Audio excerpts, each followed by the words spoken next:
Assalamualaikum, perkenalkan nama saya Rizik Supriyadi dari kelas AK 21A1 dengan mata kuliah Pendidikan Kewarganegaraan.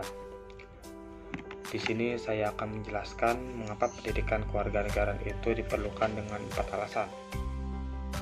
Alasan pertama, historis, yaitu mengambil catatan sejarah. Bung Karno mengatakan bahwa tingkatan pertama dari revolusi kita adalah fase kemerdekaan. Sebuah hal menurutnya lebih mudah persoalan hanya satu pro dan kontra penjajahan. Pembagian kekuatan konstruktif dan destruktif sangat mudah dan tidak ada komplikasi. Selain itu, pada masa kemerdekaan, idealisme menjunjung tinggi, idealisme menyala-nyala. Raja Wali Indonesia pada waktu itu benar-benar menggaruda diserta angkasa situasinya amat berbeda pada tingkatan kedua revolusi, yakni pada masa neres printing, yakni tingkat pembina bangsa yang sedang kita jalani sekarang ini. Nah, pada tahap ini biasanya idealisme agak luntur dan egotrisme, akutrisme biasanya makin tumbuh. Oleh karena itu, pendidikan kewarganegaraan diperlukan sebagai wahana pembina bangsa. Kedua, alasan yuridis, yaitu alasan yang berdasarkan pemerintah undang-undang dalam Undang-Undang Nomor 12 Tahun 2012 tentang Pendidikan Tinggi Pasal 35 tentang kurikulum ayat 3 ditegaskan bahwa kurikulum pendidikan tinggi sebagaimana dimaksud pada ayat 1 wajib membuat mata kuliah agama, Pancasila, kewarganegaraan, dan bahasa Indonesia. Penyelenggaraan kewarganegaraan adalah melaksanakan pemerintah undang-undang. Yang ketiga, alasan sosiologis, yakni alasan berdasarkan keadaan masyarakat. Konektivitas salah satu modal sosial usaha mengembangkan jaring konektivitas. Tidak cukup mengandalkan infrastruktur keras seperti jalan, jembatan, transportasi, bangunan, dan sejenisnya. Melainkan juga harus disertai infrastruktur lunak kayak pendidikan, budaya, agama, karakter, dan sejenisnya. Kita bisa mengambil pelajaran dari peristiwa Sumpah Pemuda pada tahun 1928. Pada waktu itu, sarana konektivitas fisik sangat terbatas. Namun dengan kekuatan konektivitas hati dan pikiran kuat, generasi Sumpah Pemuda mewariskan modal sosial yang kuat bagi perkembangan bangsa.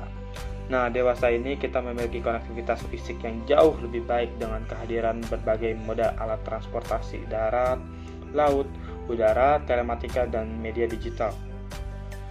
Namun akhir-akhir ini terjadi pelemahan konektivitas hati dan pikiran sehingga intensifikasi dan ekstensifikasi penggunaan media digital itu tidak sungguh-sungguh mengarah pada apa yang sejatinya disebut media sosial.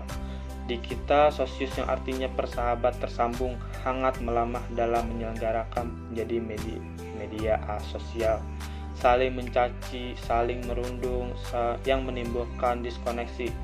Inilah alasan sosiologis perlunya kekuatan pendidikan kewarganegaraan, yakni mendidik kembali anak muda kita agar benar-benar menggunakan kecanggihan konektivitas fisik untuk menumbuh perkembangan modal sosial.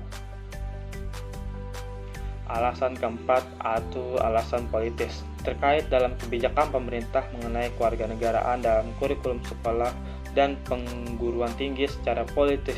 Pendidikan kewarganegaraan ini mulai dikenal dalam pendidikan sekolah pada tahun 1957. Pada masa Orde Lama, mulai dikenal kewarganegaraan secepat 27 Serviks pada tahun 1962 dan pendidikan kewarganegaraan pada tahun 1968. Pada awal Orde Baru, kurikulum sekolah yang berlaku ditambahkan kurikulum 1968, selanjutnya berubah menjadi 1975, 1984, dan 1994. Pada masa reformasi diberlakukan kurikulum 2004 dan terakhir kurikulum 2013. Dalam semua kurikulum itu, pendidikan kewarganegaraan merupakan mata pelajaran wajib sekalipun penamaannya berubah-ubah di perguruan tinggi. Pada mulanya dikenal mata kuliah pendidikan kewiraan sejak tahun ajaran 1973 dan 1974. Tujuannya itu menumbuhkan kecintaan pada tanah air.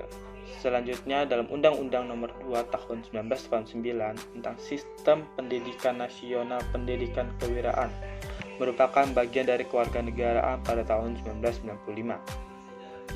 Mata kuliah berubah menjadi pendidikan kewarganegaraan hingga sekarang. Sekian yang dapat saya sampaikan, kurang lebih mohon maaf. Terima kasih. Wassalamualaikum warahmatullahi wabarakatuh.